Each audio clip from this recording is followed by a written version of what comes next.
नमस्कार मित्रांनो, इग्नाइट अकॅडमीच्या प्लॅटफॉर्मवर मी गणेश मानकर तुम्हा सर्वांचे स्वागत करतो। तर जालना मनपाची नवीन अपडेट आलेली आहे, तर याचा GR मंजूर झालेला आहे आणि या GR अनुसार 993 पद आता ही मंजूर करण्यात आलेली आहे। आता जेव्हा आकृतीबंध मंजूर होतो, बिंदू नियमावली तयार होते, त्याच्यानंतर पुढची स्टेप काय असते की रिक्त पद भरण्यासंदर्भातली कारवाई म्हणजेच जाहिरात येण्याची शक्यता। परंतु त्याच्या आधी तुमचा आकृतीबंध हा मंजूर असावा लागतो। तर याच्यासाठी हा आकृतीबंध आता मंजूर झालेला आहे, याच्याविषयी आपण संपूर्ण माहिती पाहणार आहोत। बघा, जालना शहर महानगरपालिकेच्या आकृतीबंधास मान्यता देण्याबाबत नगर विकास विभाग महाराष्ट्र राज्य यांचा 11 सप्टेंबर 2025 ला आलेला हा GR आपल्याला पाहायला मिळू शकतो।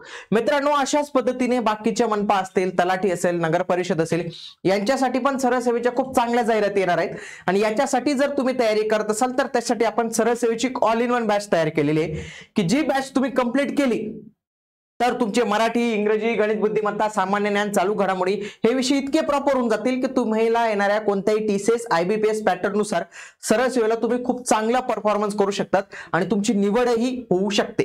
तर याच्यासाठी तुम्ही हे बॅच जॉईन करू शकतात। बॅच जॉईन करण्यासाठी तुम्ही आजच इग्नाइट अकॅडमीचे ऍप्लिकेशन प्ले स्टोर वरून डाउनलोड करा।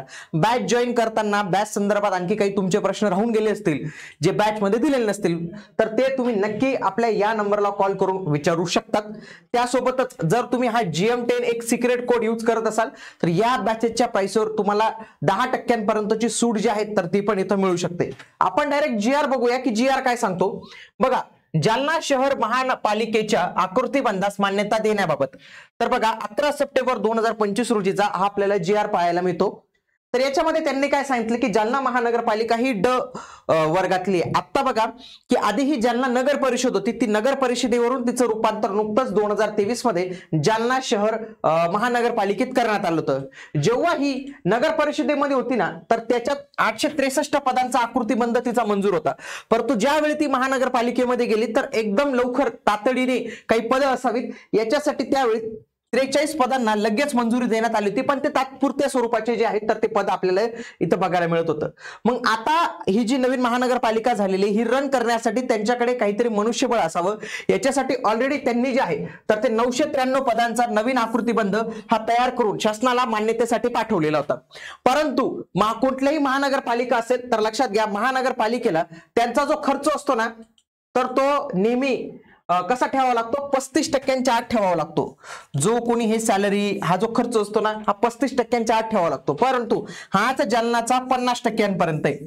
पण याच्यामध्ये विशेष सूट राज्य सरकार देऊ शकतं, जसं नाशिक मनपाला दिली, इतर मनपांना दिलेली आहे, त्याच पद्धतीने जालना मनपासाठी पण त्यांनी ही सूट दिलेली आहे। त्याच्यानुसार त्यांनी आता काय केलेले की 413 नवीन पदं निर्माण केलेली आहेत। त्यासोबतच काही पदं म्हणजे जवळपास 326 पदं ही त्यांनी आता व्यापंगत केलेली की ती पदं आता भविष्यात भरण्यात येणार नाही, परंतु 413 नवीन पदांसाठी त्यांनी इथं मान्यता दिलेली आहे। टोटल 993 पदांचा त्याचा हा संपूर्ण आता आराखडा जो आहे तर तो असणार आहे। बघा, इथे माहिती दिलेली आहे त्यांनी। पुढं त्यांनी हे पण सांगितले की जेवढी पदं भरता येतील तेवढी आउटसोर्सिंगने भरा। नगर परिषदेकडे जेव्हा होती तेव्हा 863 पदांचा आकृतीबंध होता, त्यावेळी ही सगळी काही पदं होती, पण ते आपल्यासाठी काही कामच राहिलेलं नाही आहे। त्याच्यानंतर बघा, जालना शहर पालिकेच्या नवनिर्मित मंजूर पदांचा तपशील, जी नवीन पदं निर्माण झालेली आहेत त्यांचा तपशील अशी जर तुम्ही टोटल इथं केली, बघा इथं टोटल येते पुढे 413 पदं टोटल। तर याच्यामध्ये महत्वाची पदं बघूया आणि याच पदांसाठी भरती जी आहे तर ते आगामी काळात इथं केली जाणार आहे। बघा, आयुक्त असतील ते काही भरले जात नाही, ते डायरेक्टली IAS वगैरे येतात। उपअभियंता विद्युत, उपअभियंता यांत्रिकी, इलेक्ट्रिकल, मेकॅनिकल एक जागा फक्त। पुढे उद्यान अधीक्षक, कृषीवाल्यांसाठी चांगली संधी, एक जागा, S15 ची वेतन श्रेणी पण अनुभव पण लागतो। विभाग प्रमुख, सहाय्यक अभियंता, मेकॅनिकल एकच जागा आहे। पुढे सहाय्यक अभियंता स्थापत्य, नगर रचनाकार, सहाय्यक अभियंता बांधकाम हे पण सिव्हिल वाल्यांसाठी 1, 2 आणि 1 एवढी पदं मंजूर आहेत।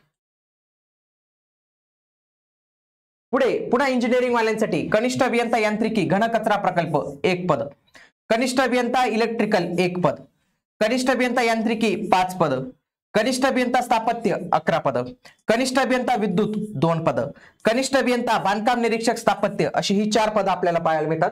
त्याच्यानंतर पदवीधरांसाठी महत्वाचं पद ते म्हणजे लिपिकचं, वरिष्ठ लिपिक स्वच्छता विभाग 2 पद, उद्यान निरीक्षक 1 पद, याच्यामध्ये पण कृषीवाले करू शकतात पण याला एक्सपिरियन्सची अट नसते।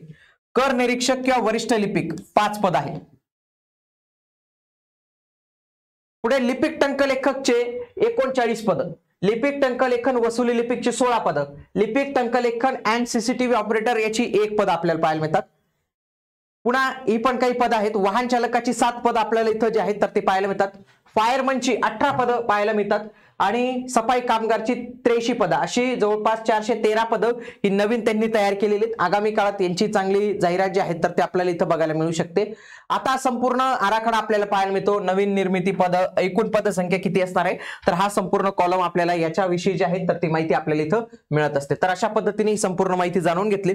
बघा मित्रांनो, DMER ची एक्झाम 18 सप्टेंबर पासून आहे. त्याच्यासाठी DMER ची अंतिम प्रहार ही महारिव्हिजन सिरीज सुरू केलेली आहे. युट्यूबवर आपल्या चॅनलवर फ्री ऑफ कॉस्ट मध्ये आहे, दररोज 3 तास आहे. बघा खूप सारे उमेदवार जे आहे तर ही सिरीज बघतायत तर ती तुम्ही अवश्य बघू शकतात. आणि त्यासोबतच मित्रांनो, आता तुम्ही लवकरच तलाठी भरती येणार आहे, त्यासोबतच मनपाची तयारी करत असाल तर त्याच्यासाठी तुम्हाला TCETच्या ज्या प्रश्नपत्रिका आहेत तर त्याच्यासाठी हे आपलं पुस्तक आहे, ज्याच्यात मागे TCETच्या झालेल्या 57 शिफ्टच्या पेपर म्हणजे 5700 प्रश्न आहेत. आणि एवढ्यांचा जर तुम्ही अभ्यास केला, एवढे जर तुम्ही सॉल्व्ह केलं ना तर TCS ला विचारण्यासारखं एवढं काही नसतं. तुम्ही TCETचा पॅटर्न बऱ्यापैकी जो आहे तर तो क्रॅक करून टाकणार आणि आगामी काळात येणाऱ्या मनपा, तलाठी, नगर परिषद, वनरक्षक, वन विभाग अशा सर्व विभागांसाठी हे पुस्तक जे आहे तुमच्यासाठी उपयुक्त असू शकतं. म्हणून तुम्ही आजच तुमच्या नजीकच्या बुक स्टोअर मधून हे पुस्तक ऑर्डर करू शकतात. Amazonवर उपलब्ध आहे, आपल्या ऍप्लिकेशनवर पण उपलब्ध आहे. काही प्रॉब्लेम वाल्यास हे नंबर पण आहेत, यांना देखील तुम्ही कॉल करू शकतात. चला तर भेटूया आता आपण पुढील व्हिडिओमध्ये. तोपर्यंत जय हिंद, जय महाराष्ट्र, धन्यवाद.